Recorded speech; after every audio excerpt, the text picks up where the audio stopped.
नमस्कार दोस्तों, हमारे YouTube चैनल ज्ञान की बातें में आप सभी का स्वागत है। एक छोटा सा गांव था। उस गांव में नवविवाहित पति पत्नी बड़े प्रेम के साथ रहा करते थे। वो दोनों एक दूसरे से प्रगाढ़ प्रेम करते थे। नित्य का उनका कार्य था एक दूसरे की सेवा करना, एक दूसरे की बात सुनना, कभी किसी की बात को इनकार नहीं करते थे। यहाँ तक जब पति ऑफिस जाने लगता था तो पत्नी का काम था पति की तैयारी कराना, जूते पहनाना, कोट पहनाना, टाई बांधना, टीकाकरण करना आदि कार्य उसके ये नित्य के थे।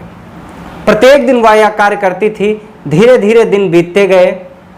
हुआ ऐसा कि 2 से 3 हुए, परिवार बढ़ा, एक बच्चे का जन्म हुआ। और जब बच्चे का जन्म हुआ तो वो जो स्त्री थी वो अब पति को पूरा प्रेम नहीं दे पा रही थी, पूरा समय नहीं दे पा रही थी, क्योंकि समय के साथ परिवर्तन तो होता ही है। अब वो बच्चे को भी प्रेम देने लगी, कुछ समय बच्चे को भी उसको देना पड़ने लगा। तो एक दिन की बात है, वह व्यक्ति ऑफिस जा रहा था और सुबह सुबह तेज आवाज में बोला कि सुनती हो, मेरे जूते कहाँ रखे हैं, लाकर दे दीजिए। तो पत्नी ने भर्राए हुए स्वर में, वो बच्चे को स्तनपान करा रही थी, भर्राए हुए स्वर में कहा, वहीं तो रखे होंगे, क्या आप स्वयं नहीं उठा पाते हो? आप जानवर हो क्या? अब कह तो दिया जैसे जानवर। बाद में जब उसको एहसास हुआ मैंने क्या बोल दिया, तो अंदर से उसकी भी धड़कनें बढ़ गई। और पति ने जैसे ही ये शब्द सुना अवाक रह गया कि आज मेरी पत्नी ने मुझे जानवर कह दिया। अभी तक इतना प्रेम करती थी, हम दोनों एक दूसरे को कभी भी अपशब्द नहीं कहे, आज हमें जानवर कह दिया। फिर भी पति ने सारे मतों को, सारे विचारों को सावधानी से और समझदारी से काम लिया। वो ऑफिस चला गया, जूते उठाकर पहन लिया स्वयं और ऑफिस चला गया। संध्या तक वो स्त्री इंतजार करती रही, पल पल बस अपनी कही हुई बात को कोसती रही कि आज हमारे पति परमेश्वर आएंगे, हो सकता है शाम को खाना भी ना खाएं, हमसे बोले ना, हो सकता है हमें मार भी सकते हैं, क्योंकि जीवन में पहली बार मैंने अपशब्द कहा। पर हुआ कुछ उल्टा ही। हुआ ऐसा कि जब वह पति उसका वापस ऑफिस से आया तो हाथ में 1 किलो छेना मिठाई लेकर आया। पति दरवाजे पे खड़ी रूखे चेहरे को लेकर इंतजार कर रही थी। देखा पति मिठाई लेकर आया तो डरे हुए शब्दों में बोली, स्वामी आज ना कोई तीज त्योहार है, ना कोई पार्टी है, ना हम लोगों का कोई खुशी का दिन है, तो आज आप मिठाई किस लिए लाए? मुस्कुराते हुए पति बोला, आप अंदर तो चलिए भाग्यवती, मैं सब समझाता हूँ आपको। तो पत्नी कहने लगी रूखे हुए स्वर में, डरे हुए स्वर में कि स्वामी मैंने जो आपको सुबह कहा वो मेरी गलती थी, मैं दोबारा वह गलती नहीं करूंगी, आप हमें माफ कर दीजिए।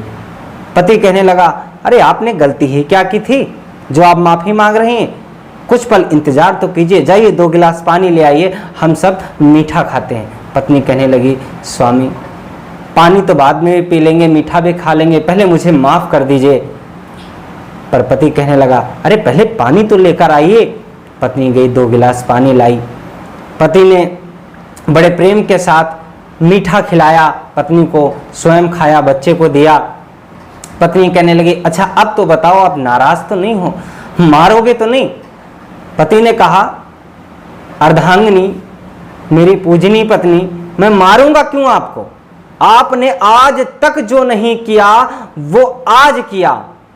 मैं तो आश्चर्य में पड़ गया था कि आज इतना सुख आपने कैसे दिया। पत्नी कहने लगी, वाह स्वामी ये सुख है, मैंने आपको गाली दी, आप शब्द कहा, आप सुख बता रहे हैं, आप तो विपरीत जा रहे हैं स्वामी।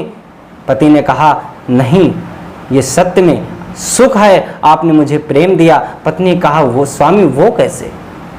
पति कहने लगा, आज तक आप हमारी जान थी, मैं आपका वर था। पत्नी कही, हाँ तब फिर दोनों अलग अलग थे, आज आपने जोड़ दिया, जान प्लस वर दोनों को जोड़कर एक कर दिया, जानवर कर दिया। कितना अच्छा काम किया, जो दूरियां थी वो मिटा दी, आज से आपने हम दोनों को एक कर दिया। इसलिए इसमें गुस्साने की बात नहीं, उसी खुशी में आज हम मिठाई लेकर आए हैं, इसलिए आपको हम धन्यवाद देना चाहते हैं। तो इस प्रकार दोस्तों पति पत्नी में प्रगाढ़ प्रेम बना रहा। यदि वह पति अपनी पत्नी को गुस्सा कर भर्रा कर मारता तो हो सकता है वह मायके भी जा सकती थी, या दोनों में अलगाव भी हो सकता था, बिछोह हो सकता था, परंतु समझदारी से काम लिया। हर शब्द के दोस्तों दो अर्थ होते हैं, बस वो सामने वाले पे डिपेंड होता है, आधारित होता है कि वह शब्द का अर्थ क्या निकाले। जैसा कि इस कहानी में पति ने एक अच्छा पॉजिटिव सकारात्मक सोच करके अर्थ निकाला, जिससे उन दोनों में आज भी प्रेम बना हुआ है।